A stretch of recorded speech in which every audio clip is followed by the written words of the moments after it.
Welcome back, plotters. If you're like me, you're always looking into the routines of other writers so you can take what works for you and leave the rest.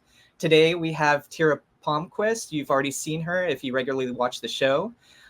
Tira has had plays premiere at Boston Court Pasadena, the Lower Depths Theater, the Denver Center, and Tesseract Theater. That's one theater, right?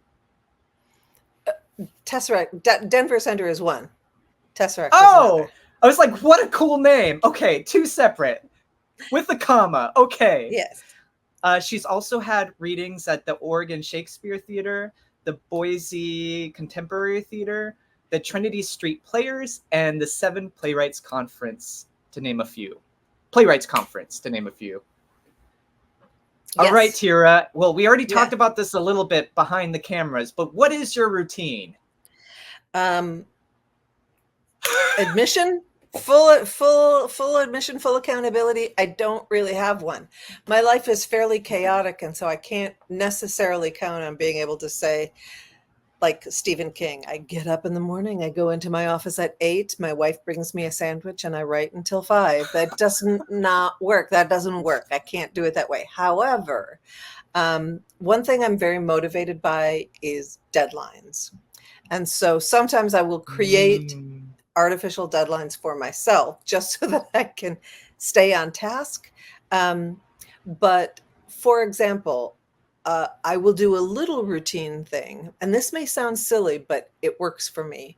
That I will say, I don't know what I'm doing today, but I'm going to make myself sit down in front of this script for just 15 minutes and figure out a plan, right?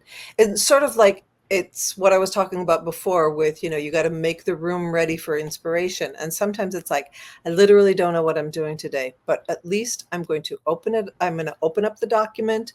I'm going to make a plan based on that. And if it's just, sometimes it's, I know I will, write out a list. I know I need to work on this, this, and this, and that will at least be a starting point to the work. I feel it's important to mix it up in terms of your work and what you do. I went through a period where I did a lot of journaling before writing, and I found that was really helpful in terms of sort of like, clearing out the cobwebs before the work began, that I was just like noodling on a page and like vomiting out all my worries, concerns, etc. And I do think that that's really helpful, so that sometimes when I'm in process of doing something, I will try to set that kind of intention of, all right, I know I want to start with this scene today. At least I'm going to do that, so that my routine is about not just, sort of like randomly approaching a document, but trying to have a goal or a task in mind for whatever I'm working on that day. I'm also a big fan. Part of my routine is, boy, the environmentalists in my life would be very upset with me, but I will frequently print what I'm working on, in part because when I'm looking at a screen for a fair amount of time, I just kind of get lost in it, right? Whereas I can print it and start making notes on it. Yeah, it's tangible. I can be scribbling things out. I can say, no, this needs to go to page 40. Oh, what am I doing here? I don't know. And from that will then help me with the next stage of what I'm doing. So part of it is, in a way, that routine is about sort of getting yourself organized, getting yourself sorted, both in terms of the actual physical labor of it, right? Rewrite scene 1, put scene 2 in a different place, what have you. But it's also about doing a kind of emotional inventory that helps you to go to the next step. Tira, what I really love about what you're saying, and I love that you say, I don't have a routine, like a specific routine, because a lot of people are going to be like, well, I don't have a routine, and be like, yes, finally somebody on the show who says they don't have a routine because their lives are also chaos. But it's really cool that you seem, and I could be wrong, but it seems like you have trust that if you just say, this is what I'm working on, everything will come once you sit down and you Yeah. start working on it. And I think a lot of people get scared that nothing will come up and they'll be alone in front of a computer, Right. Yeah. right? Yeah, exactly. And so it may be that, sometimes part of the process is, this is why I tell my students and why I have to remind myself to rename, like uh, resave and rename frequently, right? Like right now, I'm working on I'm doing a page one rewrite of a play. So I'm completely redoing it. And I've had to rename one of the drafts something like blah blah blah, the messy version, because it's like I had to have that physical reminder on the top of my final Oh my draft God, document so that I'm good. just, this is my opportunity to really fuck it up. Pardon Oh my me. gosh, I But love that. right, Circle that moment, you all. That's yeah, amazing to have it in your title. yeah, yes, because Yes, have it in your otherwise, title. because right now I feel like I just had this revelation about the script that I'm working on right now, that I was so much in my brain about. This was a play that I had workshopped with um, graduate students at UCI, and I had in my brain this sort of the physical realities of what could be done in this workshop, right? That it had to Mm-hmm. be a single set, that it had blah blah blah, Mm-hmm. all of these things, and I was like, oh right. It's like I needed to remind myself, I don't have um, those restrictions anymore. So I'm going to now, the next time I sit down, I'm going to be like, guess what? It literally can be anywhere. It doesn't have to be in this same set. I can do all sorts of stuff. And so just that, it's, I mean, it sounds a little bit ridiculous, but that little Yeah. reminder of that, part of that process is, again, a kind of inventory and being honest about what is actually standing in your way right now. And for me, it was like I was holding on to a lot of garbage that was part of a previous process that I needed to sort of clear away to rework what I'm doing now. Anyway. I'm definitely stealing that. I'm definitely stealing that because you get so overwhelmed when you're working on something and you're like, I have to do this, I have to do this, I have to do Hmm. this. But Right. honestly, you do better if you have one intention, right? Like my Hmm. intention is to go crazy. This is going to be really terrible and ugly, and I just want to be completely 100% free. I Right. tell people that I call it my ugly baby, and it's always my draft before the first draft. First draft, you Hmm. show people, and you Yeah. can have people compliment how amazing and clean your first draft Right. is. But Right. But nobody needs to see the ugly baby. Right. no one Exactly. needs to see the ugly baby, but like writing it in, right? Like, and it, like Uh-huh. maybe you're like in stage 7, right? Draft 7, but there's one specific thing, maybe characters, right? So you write, I'm going to work on Olaf, you Hmm. know, right? Right. Yeah. Yeah, That's that's exactly great. right. And Yeah. then you know what draft it is too, because you're like, oh, that's the one where I worked on Olaf. All Right. right. Exactly. And so, one of I learned, from, you know, the way that you have these awful moments where it's like, what happened to that? Oh, right. I didn't save that draft. Right? And you want to Yeah, go yeah. backwards, but you have to be able to allow that. I feel that that's one way to give yourself that freedom. If you're like, okay, guess what? You saved the week 3 draft already. That's there. So now, um, this, and part of this comes from, this was a great tip of, again, I know we've done tips, but it's part of, Mhm. I take it as part of my regular process. It was Jenny Mahoney at Seven Devils Playwrights Conference talking about her first experience with Lloyd Rich, is it Lloyd Richards at O'Neill? Um, that she came with the play, and what they used to do at O'Neill Center is the playwright would read the play from start to finish to everybody else at the beginning. Mhm. It's a good thing. You should probably do it. But so after she was done with it, he took the play and he put it in a manila envelope, or a sealed envelope, and said, okay, this is safe. Now go be brave. And so the physical act of doing that was like this physical reminder of, you can always come back to that one later Don't worry about it. It's not going anywhere. Now go off and do something else. And so part of my regular process is making sure that am I in the am I in a draft stage that I want to save and put to the side, or do I want to just continue chugging forward on this particular draft, whatever it is, right? That's so cool, Um, Tira. That's so cool. yeah, Because you're also for new writers, they think that the draft before is the one that they're working on. It goes up better, better, better. mhm. But sometimes we talked about this a little bit, but sometimes you go completely Sideways. crazy Yeah. Uh-huh. sideways and you're like, I need to go backwards. Where do I still feel good about it? And you, Right. with your layers, each Mhm. draft, you would be able to do that. And you'd Yeah, be okay. You're absolutely. safe. It's exactly right. So you make a little safety net for yourself that way so that your work, um, that daily process doesn't feel so, what's the word I'm looking for? It doesn't feel so precarious, right? You're literally not gonna fall down into the well. You're You're gonna not. be okay.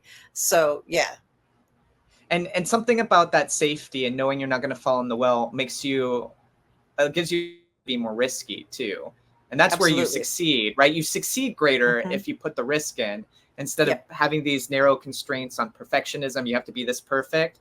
You're already creating such a small box. Even if it's Hmm. fine, it's not going to be Hmm. great, right? Because you didn't Right. fall or fail Yeah. or anything. Yeah. And so another thing I will do as part of my regular process is um, I will often just write notes to myself in the script in brackets, right? Like, I don't know if this is where the scene ends, or I love that.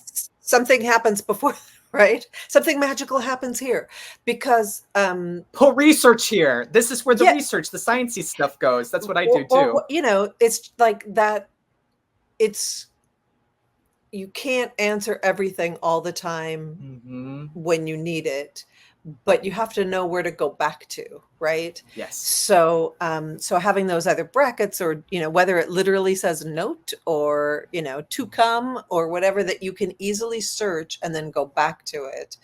That way you can chug forward with the stuff that you're feeling in the zone about, and you can, leave yourself these placeholders, these markers for what will be a future day, a future writing session. So Where yeah. you're working on a different thing, like a different intent with a different part of your brain, probably, right? Yeah. Because you're in the flow state too. So Yep. sometimes you just need to put a pin on it so that you can keep Hmm. going in that flow, whatever the flow is for that day, right? That's right.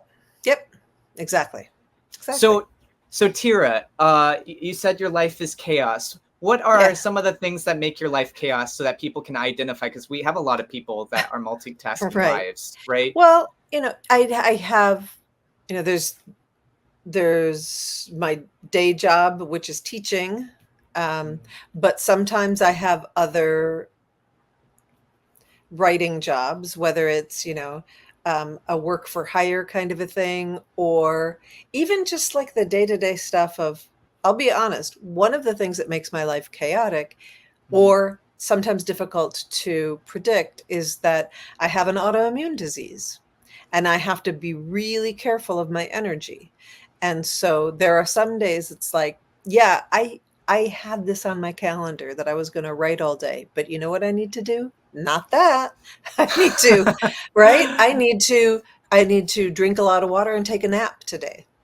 And I need to Oh, take care of Tira, thank myself, you. because if I don't take care of myself, there's going to be no writing.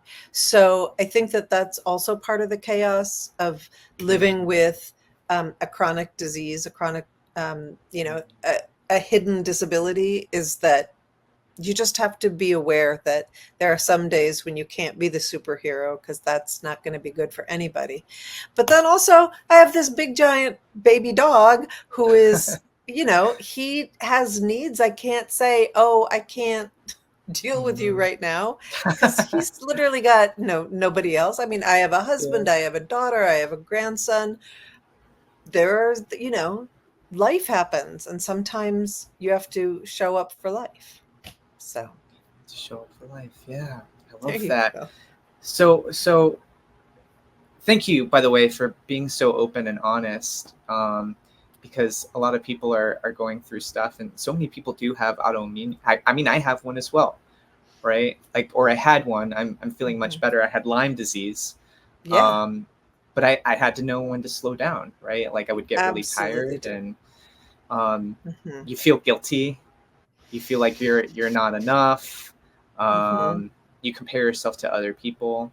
Um, but we got to be in communication with our bodies, and um, Yeah, like if you're fatigued, if you're stressed, if you're holding on to everything, you're not going to create quality writing anyway, right? that's right. Yep, So Tira, exactly. like that is a lot of stuff that you're juggling. How do you not how do you keep writing, but like how do you, since you work a random time slot, right? Like it's never the same for the writing. Hmm. How do you, I don't want to use, I'm trying to skirt around motivation, right? Because I know you don't use motivation because we talked about this before. Right. But how do you set the time to write with all the other stuff you're juggling? Yeah, yeah, yeah. Yeah. I literally have to put it in my calendar. No, I'm serious. I have to literally put it in my Google Calendar. I That's like, must do it now. yeah, like this is Yeah. look at this chunk of time. You're going to do that. Mhm. Yeah. So that's part of it. But it's also in a way to say, this was the day you set aside for writing. So don't go on errands. Don't say yes to this other thing that sounds more fun because you did so you, right? Do you know what I mean? Yeah, I do. Um, I do. so so that's part of it. But another way is just to, again, it's that you can do anything for 15 minutes, right? So just sit down for you'd be surprised how much you can accomplish Yes. in 15 minutes or a half Yes. hour, right? Um, so just because you don't have 5 hours to sit at your desk doesn't mean you can't get work done. So in a way, it's about reminding yourself, literally out loud saying to yourself, you have an hour. Why don't you let's sit down and see what you can do with this one scene, right? You have to make it manageable, right? Like you're not going to Yeah. finish the play in Yeah. an hour, but you can work on that one scene you've been meaning to work on or what have you. And so it's about dismantling the ways that we can psych Mhm. ourselves out from working. Absolutely. So freaking brilliant. Yeah, like I was noticing, I was like, all these could be tips, right? Like uh one of my hacks is set a time, right? A ridiculously small amount of time where that inner voice, if it starts saying things, I'm like, even I know you're being lame right now because that's so small, right? Even I Right. know. Yes. Or Yes. just the bird by bird, right? Creating such something so Hmm. small, right? Like a small scene, right? Instead of thinking about the whole thing. That's also a Exactly. great hack, Yeah. Tira. Yeah. As my daughter used to say when she was really tiny, when she would be taking something, like if you gave her a piece of toast and she wanted to cut it in pieces, she would say that she was little piecening it. And as if that was the word for it, which is brilliant, but that's kind of the I way I like it feel about better. I the like work. it better. I'm little piecening it. I'm just going to I I'm just going to love work it on being this a little piece piece of of it it. today. So it's, I have to do that regularly with myself because I can also be, I will admit to psyching myself out with feeling like I have to finish this draft by X date. And it's like, yeah, but that's not today, Yeah. right? Today, No. you literally wanted to just work on that one scene between Jesse and Charlie. That's all you wanted to do. So just go do that. And It might be and 2 pages, it might be 10. You don't know. you have no idea. That's all you're working on, and you're successful if you've worked on it. Tira, like tell me if I'm wrong, but you have like deadlines, right? You have a lot of deadlines, but you also set deadlines Sure. under the deadlines, right? Yes. So you can Yes, hit I those do. deadlines. Am I right? Okay. Yes, exactly. Yeah. No, that's exactly right. Yeah. So, for example, I was, working with a writing partner on a screenplay, and we decided that we were just going to set weekly deadlines for each other. And not like you're going to write 10 pages by next week or what have you, but to say, okay, you're going to work on this. I'm going to work on this. We'll meet next Friday. right? And having that regular heartbeat of those meetings really helped us to stay on schedule because, and it wasn't even about, oh, you didn't get that done. It was more like, well, what have we accomplished and what are we thinking about? So that at least there were those regular conversations. And I feel like you have to do the same thing when you're writing solo, which is harder, right? Mhm. Because it Because just there's not the feels like this accountability. endless, this endless black void of work ahead of us. So again, little piecening it helps you to Little feel, piece in it. little piecening it helps you to feel just a little bit more sane about the work. Because yeah, it's analogous to feeling the pressure of the blank page, right? Mhm. Nobody can. That's terrifying. It's like it's pristine and clear and clean, and what are you going to put on it? Well, who can, right? So it's the Mhm. first step of saying today. It feels endless. It feels like this, the shapeless, nameless void. But today I'm working, I'm going to try this new scene. Right. And so setting that, as part of your daily work, your routine, I think will be helpful just because you've made it less frightening. You've cut the monster down to size a little bit. So Well, Tira, I'm in trouble now because I'm definitely probably going to be using little piecening it. People are going to be like, "What? Why is he talking like a toddler?" because a But I toddler love invented that. that word. Little piecening. It's going to go in the dictionary eventually if we all start Excellent. using it. Um, Thank you for sharing your chaos because I Sure. think most of the people that are going to be on the show will have a routine, and it's really great for people to see their life can be in chaos and they can still do writing. Yep, it's true. So we're going to keep having awesome guests like Tira on the show. So to make sure you do not miss out, you want to tap subscribe on the Plotting Success channel, and you want to like us so YouTube knows we're creating content that you want to see more of. Tira has a website that is in construction, but it's going to be amazing and shiny. We're going to include a link in the description below for that. If you want to have my tips and tricks checklist so that you never feel unmotivated to write again, also go into the description box with the light bulb emoji, and you can get that. Tira, is there anything else you want to say? I think I've talked far and wide more than anybody needs me to. So yeah, I'm good. You slayed it. You slayed it. All right. Well, high five, plotters. Until next time. Yes.